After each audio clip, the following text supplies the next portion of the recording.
차트는 매일매일 새로운 가격이 나옵니다. 그럼 우리는 내일의 차트의 가격이 얼마인지 맞출 수 있을까요? 네, 이건 불가능합니다. 그럼 코인으로 돈을 버는 사람들은 어떻게 하는 걸까요? 그 사람들은 정확한 가격을 알아서 돈을 버는 게 아니라 내일 가격이 어느 정도 범위 안에 들어올지 유추해서 확률을 높이는 겁니다. 그렇게 높아진 확률은 돈이 되는 거고요. 그래서 오늘 영상에서는 여러분들에게도 그 범위를 볼 수 있는 눈을 이식해드릴 예정입니다. 준비는 제가 다 해왔으니 딱 7분만 멍 때리고 보세요. 7분 만에 새로운 눈을 이식해드리겠습니다.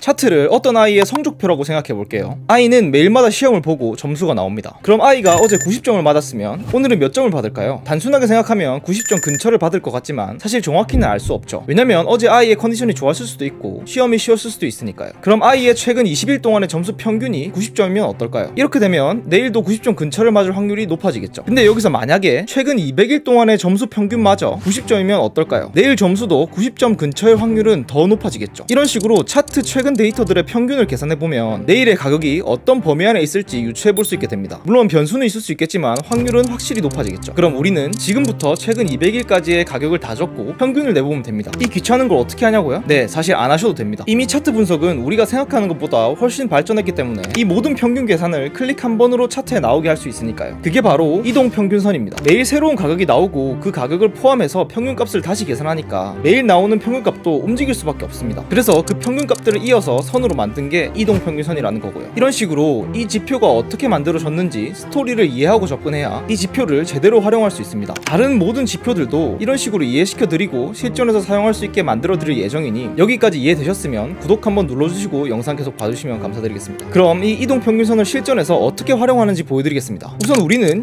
20일, 50일, 200일 이동평균선 이 세 가지만 세팅할 겁니다. 이것들은 각각 20일, 50일, 200일 동안의 가격을 평균 내서 만들어진 선입니다. 그리고 이동평균선을 줄여서 이평선이라고 부를 겁니다. 그럼 우선 20일 이평선과 차트를 볼게요. 지금 20일 이평선 위에 차트가 있는 게 보이죠? 그 말은 차트는 최근 20일 동안의 평균 가격보다 높은 가격을 형성하고 있다는 겁니다. 그럼 현재 차트는 최근 20일 내에서 상승하는 추세를 보이고 있다는 뜻입니다. 그래서 20일 이평선은 단기간의 추세를 보는 도구로 쓰입니다. 그럼 이번에는 50일 이평선을 볼게요. 50일 이평선보다도 차트가 위에 있죠. 그럼 차트는 50일 동안의 평균 가격보다 높은 가격을 형성하고 있다는 뜻이 되고 최근 50일 이내에서 상승 추세를 보이고 있다는 겁니다. 그래서 50일 이평선은 중기간의 추세를 보는 도구로 쓰입니다. 그러면 단기간도 상승 추세에 있고 중기간도 상승 추세에 있으니 내일도 상승 추세의 확률이 높아지겠죠. 그럼 마지막으로 200일 이평선을 보겠습니다. 200일 이평선보다도 차트가 위에 있네요. 그럼 차트는 200일 동안의 평균 가격보다도 높은 가격을 형성하고 있다는 뜻이고 최근 200일 내에서도 상승 추세를 보이고 있다는 뜻입니다. 그래서 200일 이평선은 장기간의 추세를 보는 도구로 쓰입니다. 그러면 단기간, 중기간, 장기간 모두 상승 추세에 있으니 확실한 상승 추세의 확률이 높아지겠죠. 이렇게 상승 추세에 있는 경우에는 숏보다 롱을 잡아놓는 게 합리적인 선택일 거고요. 반대로 이렇게 차트가 모든 이평선보다 아래에 있으면 숏을 잡는 게 합리적이겠죠. 그럼 이평선들 사이에 차트가 있으면 어떡할까요? 여기 20일 이평선과 200일 이평선이 있습니다. 그리고 차트는 20일 이평선 사이에 끼어 있는 걸 볼 수 있죠. 우선 20일 이평선만 본다면 이렇게 차트가 위에 있을 때는 단기적인 상승 추세이고 아래에 있을 때는 단기적인 하락 추세라고 볼 수 있겠죠. 하지만 200일 이평선까지 본다면 장기적으로는 상승 추세이기 때문에 차트가 20일 이평선 위에 있을 때만 롱을 잡는 게 더 나은 선택이라고 볼 수 있겠고 20일 이평선 아래에 있을 때 숏을 잡는 건 상대적으로 위험한 선택이라고 볼 수 있겠죠. 이런 식으로 이평선을 활용해서 추세를 확인하면 최소한 아무 기준 없이 감으로 롱이나 숏을 잡는 행위는 피할 수 있겠죠. 실제로 과거 데이터를 백테스팅 해봤을 때 중장기 이평선 위에 있을 때 롱을 잡아두는 전략만으로도 큰 상승 추세에 대한 이득분은 대부분 취할 수 있게 됩니다. 이런 식으로 이평선은 하나의 기준을 제시하는데요. 이렇게 추세를 보는 방법은 이평선 활용법 중에 하나일 뿐이고 나머지 두 가지가 더 있습니다. 지금부터 하나씩 알려드리겠습니다. 두 번째 활용법은 이평선을 움직이는 지지 저항선이라고 보는 겁니다. 이렇게 이평선 위에 상승 추세를 달리고 있는 차트에서는 이평선 밑으로 떨어지지 않으려는 성향이 있습니다. 그래서 보시면 이평선을 이렇게 터치하면 다시 바로 올라가는 경향들을 볼 수 있죠. 마찬가지로 이평선 밑에서 하락 추세를 달리고 있는 차트에서도 이평선 위로 올라오지 않으려는 성향이 있습니다. 여기도 보시면 이평선을 터치하면 바로 다시 밑으로 떨어지는 경향을 볼 수 있고요. 물론 모든 지지와 저항이 그러하듯이 이평선 지지 저항 또한 영원하지 않습니다. 언젠가 이평선에 닿았지만 반등하지 않고 그대로 뚫어버리는 상황이 존재하죠. 이렇게 추세가 전환되는 타이밍도 이평선을 통해서 유추해볼 수 있습니다. 바로 이평선 두 개가 크로스 될 때인데요. 왜 그런지 설명드려 볼게요. 이평선에서 가장 민감하게 움직이는 건 당연히 20일 이평선입니다. 그럼 이 20일 이평선이 50일이나 200일 이평선 위에 있다가 갑자기 밑으로 내려가는 모습을 보여준다는 건 어떤 뜻일까요? 바로 최근 추세가 하락으로 변하고 있다는 신호를 주는 겁니다. 물론 단기간의 추세만 하락으로 변했 변했다가 다시 상승으로 변할 수도 있습니다. 그래서 이렇게 크로스되는 거 하나만 보고는 추세가 바뀌었다고 확신할 수는 없지만 가능성을 높여주는 신호라고는 충분히 볼 수 있습니다. 여기서 확률을 더 높이려고 하면 다른 지표들도 함께 보고 신호들을 겹치는 타이밍을 보시면 되는데요. 이건 앞서 배운 지지 저항 추세선과 함께 보면서 어떻게 실전 매매에 적용할 수 있는지 알려드리겠습니다. 보시면 여기서 20일 이평선이 50일 이평선을 뚫고 올라온 것을 볼 수 있습니다. 그러면 우리는 추세 전환을 의심해 볼 수 있는데요. 여기서 추가로 봐야 할 것은 가장 가까운 저항 구간까지 돌파하는지입니다. 하지만 저항 구간을 돌파했다고 바로 들어가는 건 또 위험합니다. 다시 돌아와 테스트를 할 수 있기 때문이죠. 그렇게 다시 돌아왔을 때도 이렇게 이평선을 터치하고 반등을 해준다면 그 지점 부근은 타점으로 잡고 롱을 들어갈 만한 자리가 됩니다. 여기서 손절 라인은 최대 전저점까지로 잡으시고 그거의 2배만큼을 익절 라인으로 잡으시면 됩니다. 확신이 없다면 손절 라인과 익절 라인을 더 좁혀서 들어가 보시면 되고요. 이번엔 하락으로 추세가 바뀔 때의 예시를 보겠습니다. 여기서 20일 이평선이 50일 이평선을 뚫고 아래로 내려왔다면 가장 가까운 지지 구간까지 돌파하는지 확인합니다. 그리고 그 지지 구간이 돌파됐다면 다시 돌아와서 테스트를 하기를 기다리고 테스트 결과 이평선에 닿고 반등한다면 그 지점 부근을 타점으로 잡고 숏을 들어가 보실 수 있습니다. 여기서는 전고점까지를 최대 손절 라인으로 잡고 그거의 2배만큼을 익절 라인을 잡으시면 됩니다. 확신이 없다면 그거보다 더 좁혀서 잡으시고요. 이동평균선에 대한 영상은 여기까지인데요. 이것보다 중요한 건 지지 저항과 추세선에 대한 탄탄한 이해를 하시는 거고 그것보다 더 중요한 건 코인 투자에 대한 견고한 원칙을 잡고 매매를 하시는 겁니다. 이것들이 안 잡혀 있으면 아무리 새로운 걸 배워도 어차피 다 무너지니까요. 그래서 이 두 가지에 대한 영상도 엄청 신경 써서 만들어 놨으니 두 영상 다 시청하시면 코인 투자에 대한 아주 강력한 기본기가 만들어지실 겁니다. 그럼 마치겠습니다. 박본질이었습니다. 감사합니다.